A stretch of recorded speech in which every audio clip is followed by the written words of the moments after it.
কিরে রাতুল, তোকে আমি গোটা পাড়া খুঁজে বেড়াচ্ছি আর তুই আর এসে ধানের ভেত ওষুধ দিচ্ছু।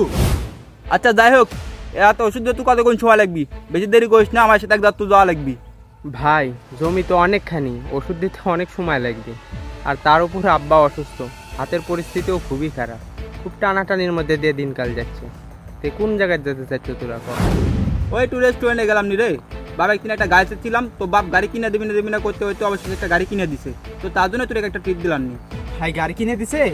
তাহলে তো খুব খুশির খবর, কিন্তু আমি যাইতে পারবো না ভাই। যা তোরা, ওষুধটা আমার এখনো শেষই হয়নি। এ ভাই সত দিনকে দিনের ব্যাপার খেতে মতো চাকরি যাবে না। হয় ভাই, ওই ঠিকই করছে। তোর সাথে আমার যায় না, আমাকে নিয়ে গেলে তোর মান সম্মান নষ্ট হয়।